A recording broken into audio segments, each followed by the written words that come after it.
Welcome back to the Hawkeye Garage. I am Joe, finally back with some Lexus GX470 content, so stay tuned.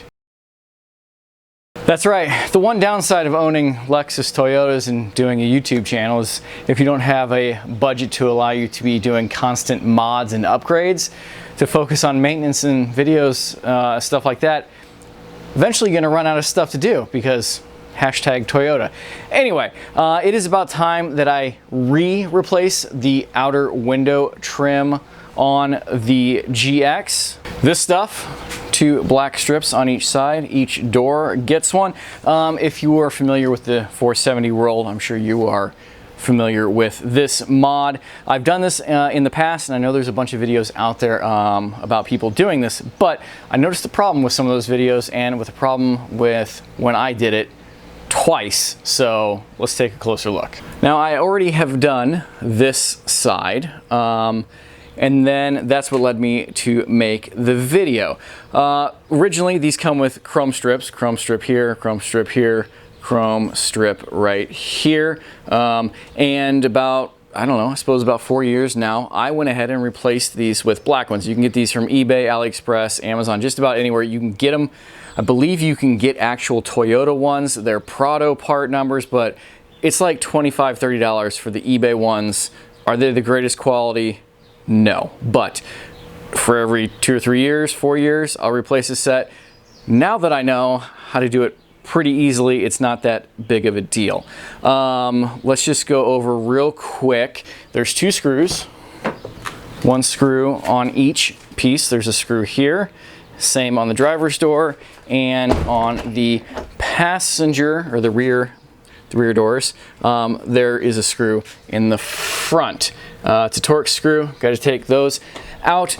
A lot of the videos that I watched, because I re-watched how to do it this time as well, guys just take those screws out, they pop them out, easy peasy, or they put a pair of pliers on them, pull them out. That has not been my experience, and it might not be your experience either, so I thought I would show you how I did it, because they are harder to get off than it seems, and I feel like I've got a pretty easy-ish way to get them off. So let's go over to the other side and start tearing them off. Start with the driver's door. I've already taken the screw out of the door, and this has kind of been the problem. Actually, you can see the part that it screws to has separated and broken off of the trim, so it's kind of loose there, and the screw is stripped out. So now a lot of guys, they just grab a hold of these and pull them up, but the problem is on the bottoms of the trim on the inside there is like a J-hook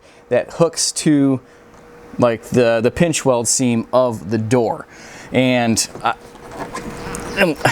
like, well, I stand corrected, this one is gonna pop off, but it's, well, there we go. Now it broke because the clip, the J-hook part doesn't go the whole way. It goes for a few inches and then it stops, and then it goes for a few inches and then it stops. I have found that if you push down and into the door, it will release much easier, and it also won't break that J-hook part, and then you end up with chunks of plastic rattling around in the bottom of your door.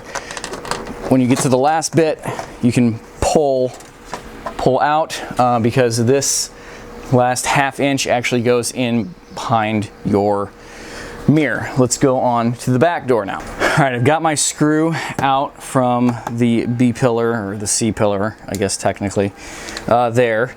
This one, here is the new piece. You can see I've got it kind of laid over here. At the very end, towards the back, there is a clip. Now that clip is still in here and can be a little tricky. Let's get a little bit closer for you guys.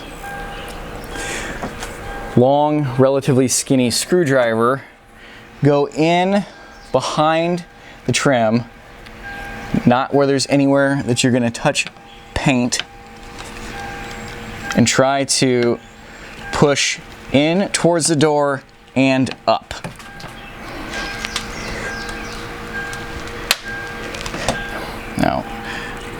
There we go. Now I do have that free, but it's hard to tell because the J clip, the channel, starts right away.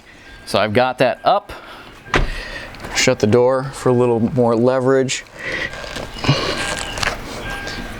Pry that up. I found it best on the other side to just break it up, because then you can get your screwdriver in again to get down to unhook that J channel, pushing in and up, and there we go. I've got it started. And then we're going to attempt to do the same thing that we did on the front, pushing in and pulling up. If you get stuck, you can do stick the screwdriver in there again and do the same thing. Break the trim off if you need to so you can get a better angle. Just watch your paint, obviously. And there we go, it's off. So time to put the new ones on. All right, you're gonna start with the front. You gotta get that little 1/2 inch part up underneath your mirror. Don't go whole hog installing it yet. Get it in, get it started, then come back down over here, and you're gonna want to check to make sure that the screw hole is lined up with, or the part that the screw goes into on the trim is lined up with where the hole is on the door, because once you get this clicked in, you're not gonna be able to move it back and forth to line that up. So eyeball it the best you can, pretty close here. So we're gonna start just laying this in. Don't worry about it clicking into place just yet.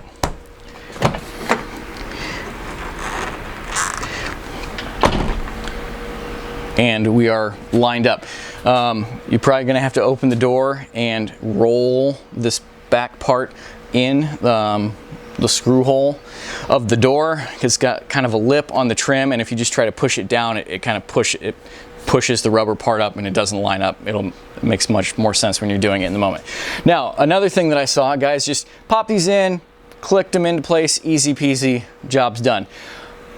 That wasn't my experience the first time, and it wasn't my experience earlier this week when I did the other side. So I'm smacking this down and it looks like it's in place, but it did not click. And if you look real close, you can tell that it is not in place. And it can be, I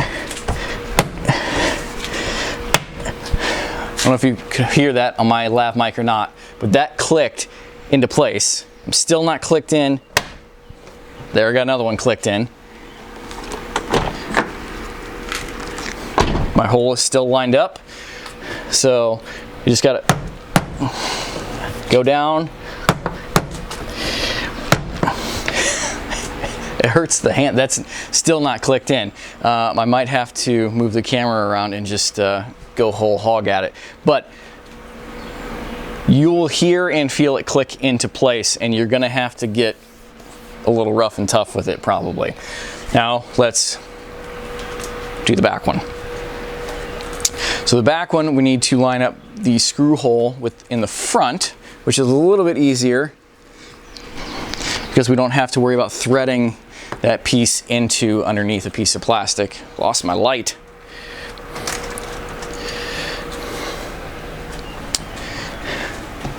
So there is a little piece of weather stripping here. I didn't mention that on the first part, that there's a little pin that holds this little finger up against the weather stripping there. I've seen guys just cut this little finger off. I originally, on my first set, drilled a hole, put a little pin in there. That didn't last, the pins fell out. I'm not sure what I'm gonna do with it this time. If you cut the little finger off, it still is just flapping around. So I may just try to super glue it into place. I'm not sure yet. Let's make sure my hole is lined up.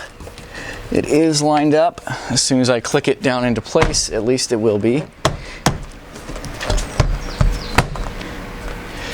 Now let's start smacking it.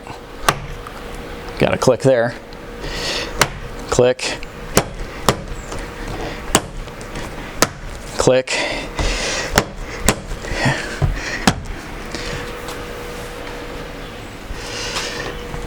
And I think the other one, like I said earlier, I'm gonna have to just wrestle with it off camera maybe, because this little wing glass is in the way and I can't really get down there. The finger clip, that little blue clip, did clip into place, but based on the gap that I can see, because I can see all the wax on the paint up underneath the trim is still visible from the last time I waxed it, and it wasn't visible before. Pretty sure that trim is not in place. Well, that pretty much wraps it up. Like I said, if you guys are trying to do this or you planned on doing it and you saw other videos and it seemed very easy, or you tried to do it and it wasn't easy, you're not alone. It takes a little bit more patience and a little bit more, I don't know, smacking your car around, maybe even with a hammer. But if you saw the midweek video before this a couple days ago, I was hacked. I had taken some time off and got my Google accounts hacked, so had a nice little stretch there where I wasn't doing any YouTubing, but I am back now. Got some Lexus content, some 4Runner content, mountain bike stuff, just a lot of tinkering going around in the garage. So if you are new to the channel, I will be dropping more videos. We'll see about once a week, maybe every couple weeks at least. Follow the links down below over to my Instagram and my Facebook, where I post a lot more stuff than just what ends up on YouTube. So give the video a thumbs up, subscribe if you haven't already, and until the next video drops, thank you for watching. Take care. Goodbye.